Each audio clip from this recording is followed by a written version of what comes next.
This is a review of the NAD C588 priced at £699. It's getting up towards the upper area of the budget sector and it's an intriguing device. Now, I call it the NAD C588. The company itself no doubt would want me to call it the NAD C588. But look, I've been calling NAD NAD since I was knee-high to a stylus tip, and I ain't going to change now, so NAD it is. Now the thing about NAD, the intriguing thing about NAD is that NAD is not a turntable creator. It doesn't create turntables from scratch. So what it does, it goes elsewhere to actually find bits and then puts them together itself. Now, you might decry this, you may protest, you may say this is not right. But if you think about it from NAD's perspective, what NAD does, they like to build other components like amplifiers.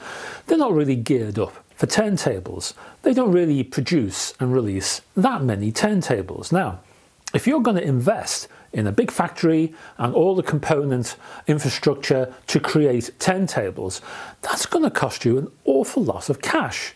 You're going to really have to dedicate yourself to be pumping out turntables every 5 minutes to make a profit, as Pro-Ject does, as Rega does. So if that's not your bag, then you don't really want to be spending all that money and quickly going bankrupt. So what do? Well, you turn to somebody else. NAD, in this particular occasion, turned to Pro-Ject. And they go to Pro-Ject and they say, right, okay, let's have a look at the menu of all your bits and pieces here. Let's see what you've got. And we'll make a turntable out of it. The thing is, and this particular turntable is made up of Pro-Ject bits and pieces, so let's just get that out in the open right now. The NAD C588 is an intriguing turntable. I would actually say it's a unique turntable. So if it's using Pro-Ject bits and pieces, how can the 588 be unique? Because it's already using parts which are out there. Well, it's not really that it's using Pro-Ject parts. It's not the parts themselves which are interesting.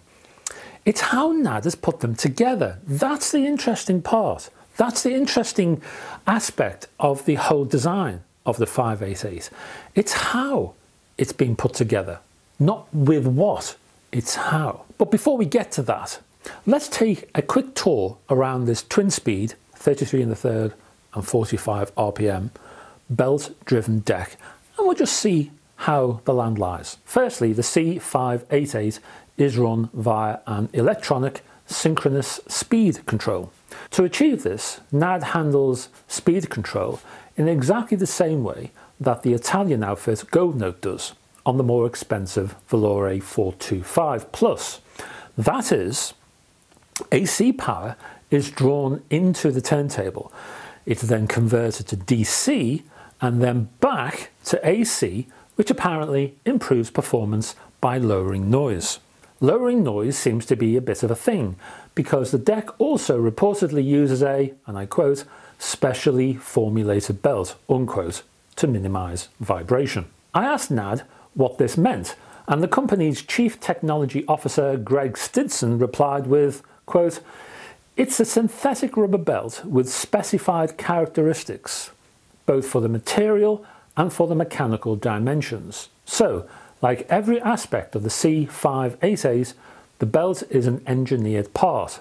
We want a belt that can isolate motor vibration, accurately transfer the motor's torque to the platter, and do both of those things for a very long time." Now you can see that's a quick quote from our Greg at NAD. So you can see this is not really a hatchet job. This is not grab a bunch of parts, glue them together and chuck them out the door. There's a bit of thought here. There's a bit of application by NAD. And that quote alone, I know it's only a belt, but even so, that quote alone alerted me that there might be more to this particular turntable that initially meets the eye. The platter is glass. Rega Planer 3 users will be familiar with this one. It works fine for Rega, but I still hate the thing, because if you connected it to your doorbell, you'd hear it ringing 1.5 miles away. Rega damps its platter with a felt mat, and NAD does the same. It's great to see a substantial MDF plinth on this turntable. This helps dissuade noise from doing its dirty work, but it also aids lower frequency response. A dust cover is also included. Now NAD also produced a lower cost turntable called the 558. Don't forget, this is called the 588. The 558 is a lower cost turntable. And if you grabbed both of these turntables, and the 558 somewhere around £450, I might add. So £450 for the 558, £699 for the 588. So there's that price difference there. If you looked at both turntables, put them right next to each other, you wouldn't see much difference. In fact, they look exactly the same, with one important difference: the tone arm. The tone arm is completely different between the 558 and the 588. That and that alone warrants the difference in price. The tone arm is based on a 9-inch carbon fibre covered tube. Off the end of that is an Audiophile 2M red. Actually, let me be more specific than that. It's not even the entire tone arm we're talking about here. It's the arm tube and the head shell. Oh, and the feet, I reckon, which help of course, but with apologies to the feet, which I'm sure enhances the sound as well. That new arm tube and head shell are the very heart and soul of the 588. That's the core of this enhanced design. An intriguing choice and an interesting combination, and we'll come back to that duo later. So I put a copy of Mike Oldfield's Platinum on the platter, and around we went, and I was very impressed. I was impressed with the tonal balance of the 588. I liked the bass. The bass was never super dominant. It didn't overwhelm the rest of the soundstage. It was strong, and yet it retained its place. It's easy for turntables at this price point to do one thing really well. Hence the RPM3 from Pro-Ject likes to focus more on the upper frequencies. Turntables from Thorens at this price point prefer to emphasize the lower frequencies. There are not that many designs around at this price tag that get the tonal balance just right. The NAD 588 is one of the few successful designs that achieve this worthy position, and it's a bit of a shock, I have to say. So I repeat, NAD is not a turntable specialist, and you can see that by the parts occupying this turntable. You can see where they've all come from. Well, they've all come from Pro-Ject, as I say. So you can see that NAD is not a turntable specialist, but it's how they've put these bits and pieces together. That's where the talent lies, that's where the skill lies, and that's where the performance from this turntable derives from. The bass tonality is aided by the solid plinth, the rigidity of the tone arm and the head shell. The plinth does aid bass, but the lowering of intrusive and veiling noise is more related to that tone arm. Once again, the superior sound quality or otherwise of a turntable priced at under £1,000 pivots around the basic design of the tone arm. So little credit is given to tone arms, but they really are critical pieces of kit, especially below £1,000. This is why Rega does so well in the budget realm. Because it designs and produces a good quality tone arm, it's the core of the sound. The NAD 588 relies upon its tone arm to provide low noise and mid-range clarity. The clarity is a significant part of all that's good about the C588.